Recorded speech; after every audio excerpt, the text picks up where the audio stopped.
What's up, guys? It's your boy Dekkster here, and we got about 7 more new cards to talk about. As per usual, at the end, I will do ratings out of 5. If you want to jump to those, I'll put a link in the description below.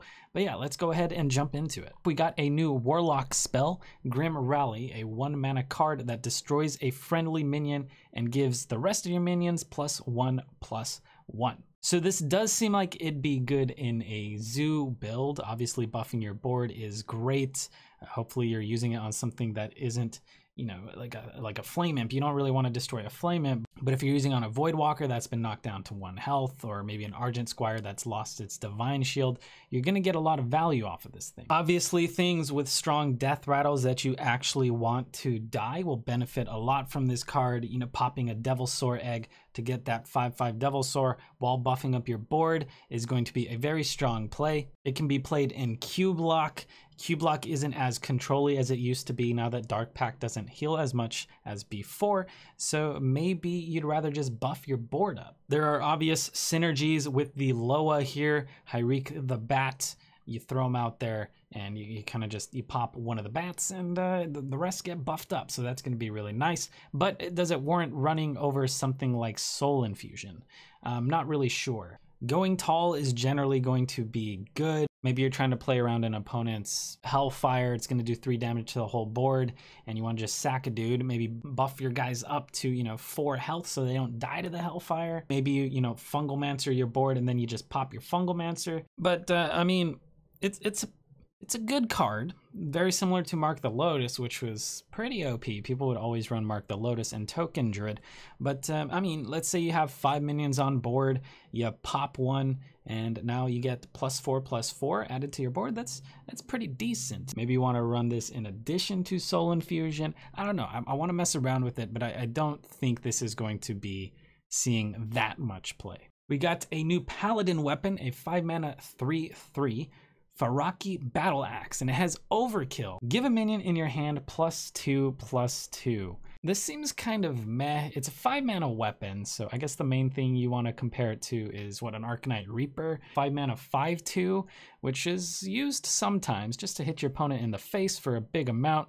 You can run this over True Silver Champion, a 4-mana 4/2. I feel like I prefer the 4-mana 4/2 for some reason. Like, the 3 damage here is great, but I feel like actually being able to pull off that overkill is going to be difficult. And would you run this weapon as a 5-mana 3/3 if you're not going to pull off the overkill? I don't think so. With something like a Valenier that's a 6-mana 4/2 that is going to buff something in your hand, it just seems a lot more reliable. So in order to run this thing over the Valenier, I feel like you'd have to get value out of the overkill at least twice, which seems difficult. If you're playing Odd Paladin, since this is an odd card, would you want to run this? Right now you're running Mauls and you're running Vine Cleaver. I don't think you really have room for this. Once Maul rotates, maybe this might find its place, but as for right now, I don't think you really want to run this thing in Odd Paladin. I mean, it's great if this thing lands on like a Chain Gang or a Corpse Taker or something like that, but how reliable is that? It just seems very inconsistent. What if you're playing against an opponent who just has minions with higher health and you just can't seem to pull it off? I mean, Paladin does have a lot of things to make the overkill a little bit easy, maybe like Shrink Ray their board. Of course, you're going to get an overkill if you hit a 1/1 that's just been Shrink Rayed, or, you know, an equality. There will be ways to pull this off. So maybe it does find a spot in a heal Paladin, because, you know, landing on a Ziliax, it's good. It's good. Landing on a Corpse Taker, that's good as well. Just landing on anything with a Divine Shield will give it even added value, I feel like. And then, of course, obviously, the Chain Gangs. But yeah, I think this card looks pretty bad. And I just feel like Valenier's just better. Obviously, unless you're running like a restricted deck, like you have to play Odd. But then it doesn't fit in Odd. So it's just, it seems bad. All right, we got Spirit of the Raptor, a Druid card here. 1-mana 0/3, has Stealth for 1 turn, and after your hero attacks and kills a minion, you draw a card. So Druid usually is going to attack for 1, and if it's attacking for 1, it's not gonna do a lot. Yeah, if you have Twig, you smack for 1 every turn, that's cool. And then if you hero power, you smack for 2. But does that really warrant running this? If you Malfurion, you're gonna punch for 3, and this thing's really probably gonna see some okay value. But you also, do you really need card draw? And you have Nourish, you have Branching Paths, you have Ultimate Infestation. I don't think you're gonna run this. You know where you might want to run this is somewhere that can't run Ultimate Infestation. So maybe Odd Druid would like, I think I'd run this in Odd Druid. In the current versions of Odd Druid, I feel like this would be welcome. Being able to punch for 2 every turn. You know, Odd Druid also runs Claw, so having that there, you're probably gonna get some draw off of this thing. But yeah, it doesn't seem strong. I don't think you want to run in anything that's not odd. Maybe they do add more cards later that make this thing a little more exciting. Seems like it's not going to see the light of day in normal Druid archetypes, at least the way they are right now. All right, so we got Arcanosaur, a new Mage card here, a 6 mana 3/3 elemental with the battle cry. If you played an elemental last turn, deal 3 damage to all other minions. So this thing's obviously worse than Duskbreaker, but I don't think you should look at it from that perspective. I don't think you want to run this thing in lists that are running AoE already. Like if you're running Flame Strikes, is there a point to also running this with that requirement that you need to add elementals? Maybe you just want to run Blizzards and Flame Strikes instead if you're not running an elemental package. Where I think this belongs is in an elemental mage, something like Brian Kibler's big hand mage. You know, maybe you're losing board, you have no way to come back, and you don't want to run spells like Flame Strike or Dragon's Fury because you're running Primordial Glyph for drawing your minions constantly, right? So you want to put this in a deck that just has a ton of minions and is drawing with Primordial Glyph. So on turn 5, maybe you're losing the board, you just throw out an elemental, and then the next turn you slam down Arcanosaur and it wipes the board. You get that board back, and then you hopefully just win from that point. Obviously, if you have Jaina down, this is going to be an insane amount of lifesteal. But that's really slow. If you're going with that game plan, it's really slow. You'd have to play Jaina on 9, and then the next turn you'd have to play an elemental, and then after that you'd have to play this. So it's kind of like a 3-turn setup if you really want to rely on that lifesteal, that part of it. Like, yeah, that's great, but I don't think that's why you're running this thing. So yeah, it has its spot in Elemental Mage. Brian Kibler's big hand mage is no joke, guys. It's a serious deck. Like, I mean, think about it. Turn 5, I don't know, you throw a Tar Creeper to try and delay your opponent a little bit. Turn 6, you slam this bad boy down, clear the whole board. Turn 7, you Blaze Caller, clear whatever they just played, and that's it. That's it. That's all she wrote. But it's also not going to be used in most Mage decks. Only in that one specific Elemental Mage list. All right, so we got Totemic Smash, a new Shaman spell. 1 mana, deal 2 damage, overkill, summon a basic totem. So right off the bat, this thing is very similar to Smite, which has been seeing a lot of play due to the amount of cheese you can do with a Res Priest. You know, just pulling back a Velen, pulling back a Malygos, and then just throwing Smite at your opponent for massive damage. Now this thing's actually really good with Zentimo, because then it's kind of doing 2 damage to 3 things. That's a pretty good play. And then obviously you can roll a spell power totem, and this can do 3 to things, which is a lot better than 2.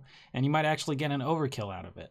Obviously, Eureka's Shaman could use this pretty nicely. You got Malygos in hand, you Eureka the Malygos onto the board for 6 mana, and then you got 2 Lightning Bolts, which will do 8 damage each. And then you got 2 of these, which will do 7 damage each for a total of 30 damage. That's a lot of damage. That's pretty good, but you know, maybe your opponent has armor and doesn't kill it. Maybe you want to run this thing in a Burn Shaman and Malygos Eureka Shaman, but do you really want to run it in like a Shudderwalk or just a normal tempo Shaman? I feel like you don't, but I do think this thing will see play. With Zentimo and some spell power, this thing can get nutty. And yeah, just the fact that this can go face feels pretty good, so I like it. It's not bad. We got Griftah here. 4 mana, 4/5. Legendary card. With the battle cry, discover 2 cards, give 1 to your opponent at random. First of all, 4 mana 4/5 is not a great stat line. Second of all, giving your opponent a card that might be good is not good. That's bad. I think this is kind of terrible. I think there's the argument that if you're playing aggro, you really don't care if your opponent's getting a card that doesn't fit their game plan. So maybe it's running aggro lists, but do you really want to run a 4-mana 4/5 in an aggro list instead of dropping something that has a better effect? You will have the knowledge of knowing what card is in their hand, so I guess that's pretty cool. But there are also a lot of cards you can choose from, and a lot of them will be garbage. So if you even get the option to choose a powerful card, such as like a Lich King, do you want to even pick that? Because your opponent might get it. That'd be terrible. People are saying anti-Mechathune. Really, this just delays them 1 turn max. A lot of people are saying, oh, maybe you mill them 1 card. I don't think that matters. Like if you're playing an aggro deck and you're trying to mill your opponent, I think you're better off running Mukla and just giving them 2 bananas as opposed to waiting until they have 9 cards and then just milling 1 card. So yeah, this just seems bad. I don't think this is going to see play. Possibly the worst legendary we've seen all expansion.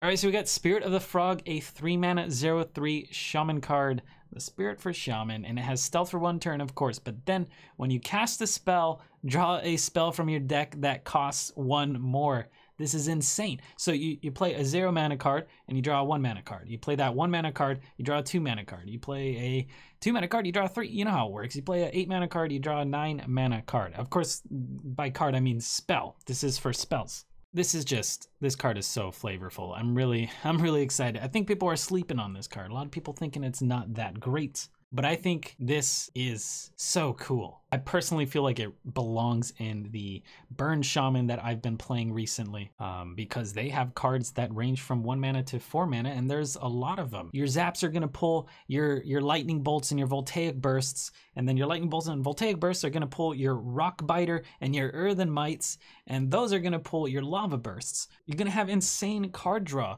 Like imagine just having a Thunderhead on board at some point, having this thing on the board, and then just going zap, lightning bolt, earthen might, lava burst. Like it's insane. There's the argument that you're kind of doing a 3-mana do nothing. It's just a 0/3, and it's not applying like a huge threat, like as far as smacking your opponent in the face. But if this thing can pull that final lava burst you need, or just that rock biter that you need, it's gonna be great. I like this a lot, especially in that Burn Shaman list, but of course it's going to be great in other lists. Maybe your Hex is going to find your Volcano that you need, and your Healing Rain is going to find that Hex. So kind of just, it chains really nicely. Like you can pair this with Zentimo. Like let's say you have Zentimo on board, you have this guy on board, and then you lightning bolt them in the face, maybe twice. You pull 2 rock biters. You could play those rock biters. Those are gonna pull your lava bursts. Oh my God, I'm excited about this. I guess if you're playing something like Shudder, does it warrant running this over a Mana Tide? Maybe not. I mean, it's more reliable as far as what you're gonna draw. If you play Healing Rain, it's probably gonna pull your Hex. If you play Hex, it's gonna pull your Volcano. So in that case, if you're searching for a specific card, this seems better, whereas Mana Tide might just draw more cards in the long run. So does it have its spot in current decks? Maybe Shudderwock, maybe even a Malygos Shaman. Even Shaman, obviously not. Burn Shaman, oh yeah, oh yeah, oh yeah. So yeah, that's about it for today, guys. Hope you guys enjoyed this brief overview. Out of 5 ratings gonna happen right now. I mean, I'm looking at the reveals for tomorrow, and it looks like we might see a dragon finally. And then I think we're seeing the Warrior Loa, a Kali. So pretty excited. The reveal season's always great. Hope you guys have a great day. Good luck on ladder, stay hydrated, and we'll see you next time.